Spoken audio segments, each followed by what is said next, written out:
Hey, it's Inspiration4U. Hi everyone, and welcome to this latest edition of Unit 4's Inspiration for You podcast. So today, in celebration of International Women's Day and this year's theme of embracing equity, I'm delighted to welcome three fabulous Unit 4 guests to join us today. So we're welcoming Sara Portel, who's our VP of User Experience, Antonella Crimi, who's Head of Analyst Relations, and Irene Hernandez-Jack, who's one of our recruiters in our People Success team. So welcome everyone. We're going to be discussing what it's like working in tech, what are some of the challenges that people have faced, and of course the opportunities that have presented to us as well. And we'll also be covering what everybody's view of how we embrace equity for the year ahead can be, and beyond, of course. So welcome all, and I'll start with you, Sara. You're working within our product organisation here at Unit 4 on user experience, so be interested to learn a bit more about how you got into tech. Yeah. Well, my first ever job was in tech. I got started in tech working in a startup in France. I was just a recent graduate. The company was doing some innovative work at the time in the industry, sort of offered an opportunity for me to also get involved in the field. So it was very exciting for me about the idea of working on that very dynamic, fast-paced environment where I could contribute to the development of new technology, new solutions. So definitely felt like a good idea, good approach for me. During that time, of course, at the startup, I learned a lot. I get initial experience, especially in user experience. I later developed into my area of expertise. I also gained a lot of experience in software development, project management, collaborating in teams as part of the product organization. So definitely that was really valuable experience for me. And eventually that startup got acquired by a multinational company which of course brought new opportunities for growth and development for me. But that's how I got started in tech. My background was on communications, and then I did a master's on behavioral science. But that was my step into tech early days. And did you find that it was perhaps an additional challenge getting into a more male-dominated industry, so the technology industry? Yeah, it really was. Back in the time, of course, it was challenging. It did feel that unbalance sometimes, that male dominated field. It was obviously noticeable. However, there were still many opportunities for women to thrive and succeed in tech. And definitely, I keep encouraging anybody interested in the field to pursue their goals, to go after their ambitions. There is a lot of opportunity here. Great. And I'll move to you, Irene. So you're obviously recruiting lots of people into the technology industry for Unit 4. Can you tell us a bit about how you broke into tech and just some of the things that you're seeing in terms of, I suppose, trends right now? Mhm. Yes, of course. So, well, I studied a degree in psychology, and while I was doing my degree, I had the opportunity to join Unit 4 as a trainee. So it was super exciting, and similar to what you asked to Sarah, it was moving from a very like female dominated industry like is psychology to a very male dominated one as well the software development industry. So yes, that was what I did. I joined Unit 4 as a trainee. Afterwards I moved to a startup, what it was different but still technological industry, and then here I am back at Unit 4. So that's how I started. And a little bit for trends, well, I think it's still a little bit the same as always. The technological industry is still very male dominated in applicants and like candidates. We still see this, but slowly we can see a little bit more of a feminine, well, just candidates appearing, but still is very slowly. So we need to do some work there. Okay. And Anton, I'm going to move to you because obviously you're head of our analyst relations here at Unit 4 and you have that global view. Some of the trends that Irene is talking about, do you see that just when you're discussing with analysts about the tech industry and software in particular? Indeed. I mean, I would say it's like a tech, as you say, it's a male-dominated world, but the shift in getting more more women in tech. It's actually happening. I also see that a lot, like with the analysts I work with. There's like a strong presence of very well prepared and very strong like women analysts. Mhm. So and they're like extremely insightful. Like they th- I would say it's like the seeing this is very inspirational, because sometimes I think as women we get like we think we should know it all in a way, like when we do our job, especially in tech. It's like like that was one of my problems when I started in tech. It's like I thought I needed to know it all and I needed to have all the answers, especially dealing with the analysts, right? And I had some really good colleagues and also analysts like that actually told me, it's like, Anto, you don't need to know it all. Like you learn on the job, you ask the right question, you get the right answers, and that's how you progress, basically.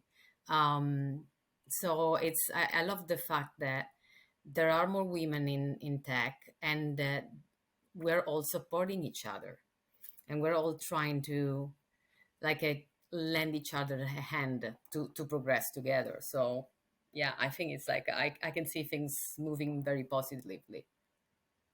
And that's positively. great advice. Everything you said is fantastic advice. So I guess if we can pick the others' brains as well, Irene, do you have some advice for women and girls who want to come into tech? Just from the Mhm. recruiter perspective, and then Sara will move to you, and just be interested to hear some of your top tips for women and girls who want to progress in the industry.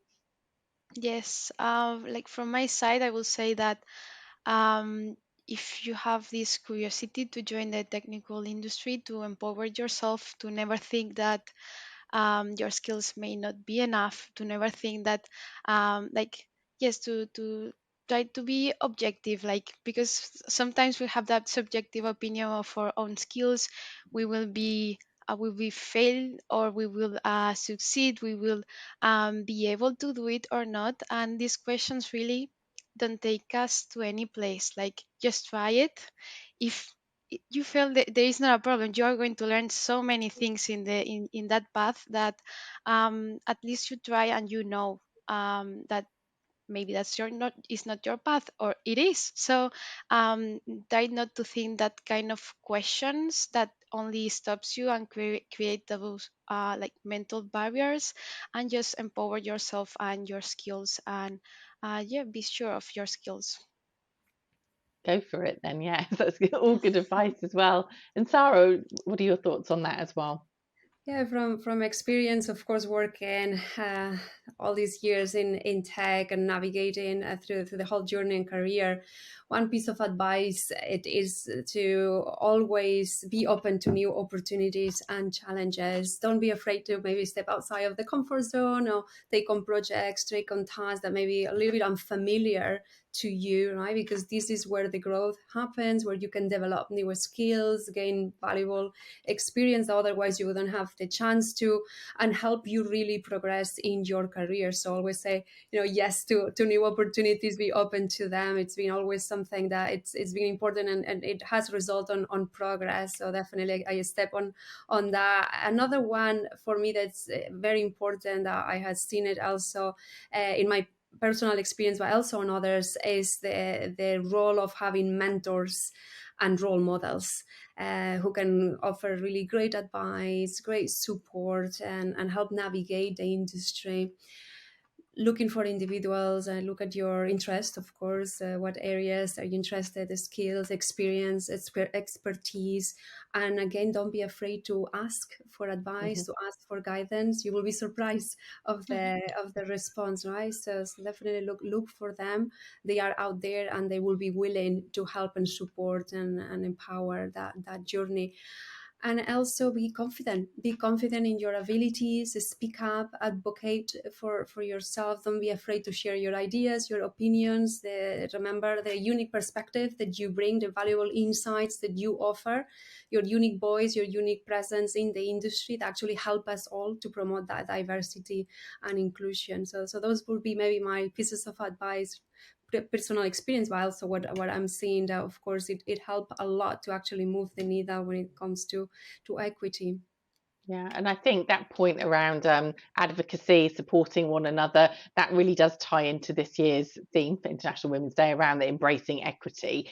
So, how would, I guess, interested to hear your perspectives, how you'd advise other people. I'll start with you, Anto, how they can embrace equity, or what you're planning to do to embrace equity this year and beyond as we work through the year. Yeah. So I think it's like this the way I see equity is all That about, was lots of you questions know, in one. Apologies.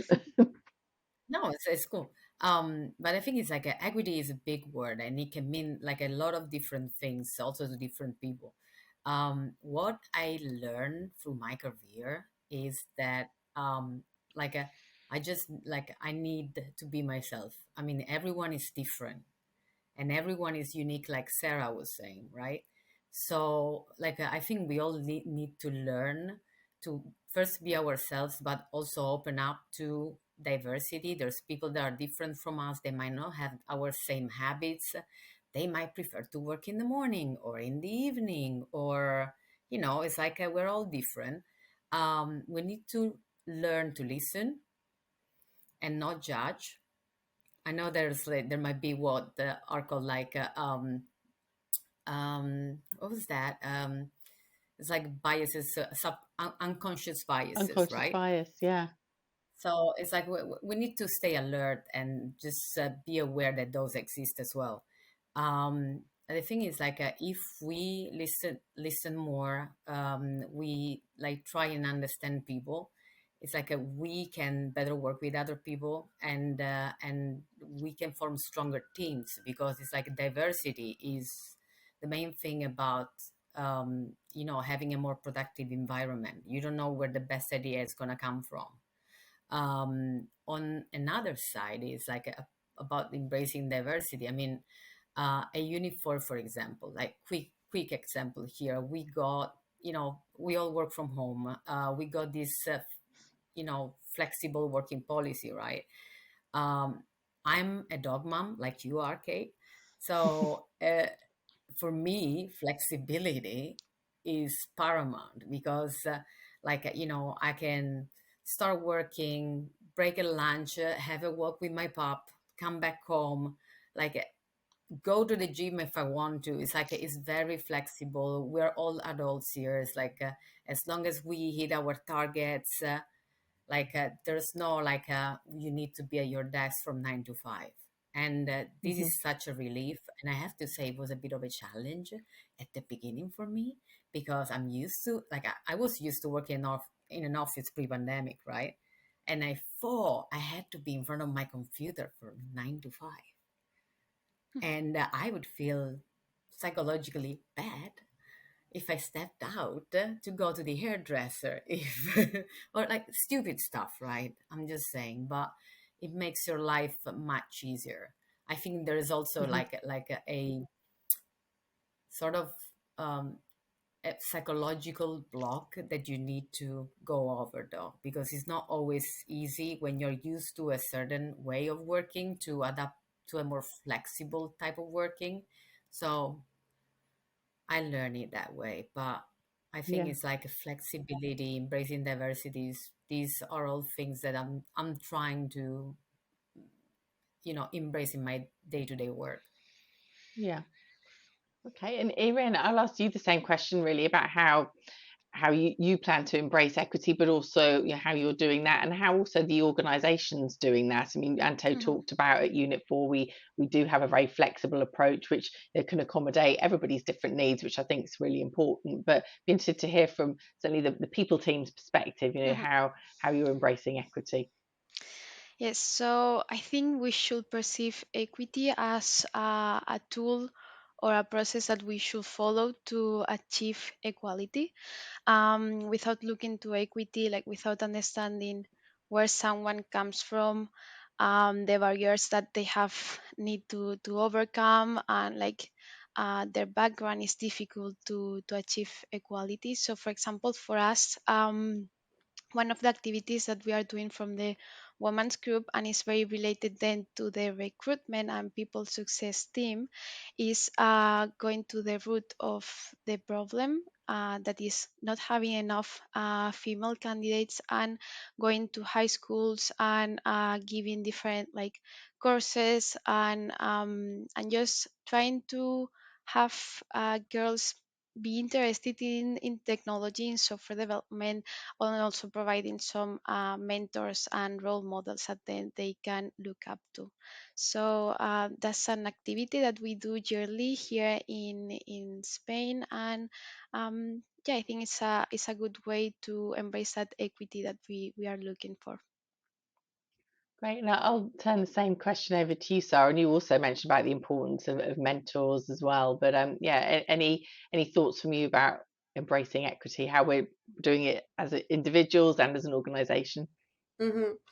Yeah, I mean, in my own work and also personal life, I try to embrace equity by listening to the diverse perspectives, being aware of my own biases. And I think that's something Anto also mentioned, it, having recognizing that everybody has our own biases and assumptions, and so actively working to create more inclusive spaces for my team here at Unifor and the entire organization, and also my day-to-day life. I, of course, I always advise to anybody to start that wants to of course embrace equity in their life, to start by educating themselves on the issues, maybe trying to listen to amplify diverse voices, diverse perspective, and actually actively working to challenge any inequalities, any discrimination. At the end of the day, embracing equity is about recognizing that we all have a role on it to play, right, in creating a better future. And so it's important that we support each other and we strive on equality and equity and on all that we do here at Unifor. We do embrace, I mean, on the practices that we work on in my area, which is we working with product and development teams. And of course, we are very involved on creating a great customer experience while we are trying to also adopt an inclusive design practice, which it means that we do research, we reach out to different type of background and different type of perspectives and different type of circumstances that our customers and users are facing at the global scale, and that help us understand the different unique needs of every individual and as a whole, so we can actually fulfill those needs. That's something that of course it materialized then on the work that we do, but also it gives us that mindset of inclusivity of anything that we do, and that we're also trying to get our teams to have that culture very, very ingrained on every day, on everything that they do. Great. And I think just all the things we've all said today, International Women's Day certainly gives a moment that people can have that awareness, become inspired and inspire one another as well. And just as we close today, I'd really like to hear from each of you about perhaps the key moment in your career or something you're most proud of within the technology industry as you've progressed, that you're really can pass on to others and that you're proud of. So I'll start with you, Irene. It's good to hear from you. Okay. Well, for me, it's kind of a general one because it's an ongoing task that I do. But I feel like participating in the recruitment process for a graduate program here at Unit 4, it really gives an opportunity for people to have their first working experience, but also for people that are looking for a career change, that maybe like they come from another background, and as I said previously, like they tried and now they are looking for another path, and they would like to join the technological industry. For me, working in that recruitment is really an achievement, like having people join us and enjoying their first working experience and having a real working experience, and that then they stay with us. It's really an accomplishment. So Great. And Sarah, your thoughts? Yeah, well, for me, one of the proudest moments is been and is an ongoing thing, but is mentoring others, helping others grow and succeed. I always remember some key moments throughout my career, but those that stand up is when I've been mentoring maybe a junior colleague, especially some years ago, who was actually struggling to find their foot in the industry. So we work very closely together to identify areas that maybe they could improve, develop new skills, and I sort of provided that guidance and support along the way. That was multiple months, of course, and so over time I did watch how they grew, how they had a bit more confidence, and they became successful in their roles, in their work. So I found that incredibly rewarding for me, especially fulfilling the experience, the opportunity to make a positive impact on someone else's career and see them grow that way. And overall, I believe that mentoring others is a very important thing that we can do as professionals, sharing our experiences and expertise, and it can help lift others up and create more inclusive, more supportive workplace cultures. Absolutely, yes, that support is critical. And so, Anto, I'll hand to you just to have your final thoughts on that. Final thoughts on like the highest achievement in my career, like what made like the challenges. Yeah, what made you Yeah, most proud? Yeah. what made me most proud. So down, you remember when I say you don't need to know it all, right? I remember one of my previous jobs, right? I was tasked, and I was working in PR and communication. I was tasked by my boss to basically set up a Tiger team to organize our company user conference. I had no previous experience in organizing events, and I sort of like started talking to everyone in the company about the previous user experience, user conferences, and some of the customers. Like I started talking to everyone to like understand what I needed to do and how to make it better than previous events, whatever. Um, and then it's like we formed this team. Like I started talking with people that organized the event, what was like best practices, and I got an agency because, of course, you don't need to know it all. You can get extra help, right? Um, and like I didn't know I could do that. At the end, I managed to run this conference with like over like 1,000 people attending. I went crazy, definitely, but I managed, and it turned out really, really good. So again, it's like that's one of the proudest achievement because I didn't even know I could pull that, right? And if I could, anyone can. Like, no, I'm joking, but like what I'm saying is, again, it's like you don't really need to know it all. You can learn as long as you got this personal curiosity and an end goal in mind. Like everyone can do everything, I think. So like that's what I'm gonna leave it with. It's like I think we are capable of doing everything. It's just we need to put our mind into it and have this personal drive, and shouldn't be a problem. Inspiring words, and absolutely right. I think we can all support each other, embrace equity, work together, and we can do anything. But thanks to all of you today for sharing your stories, and thanks to everyone for listening. Thank you for having us. Thank you. Bye.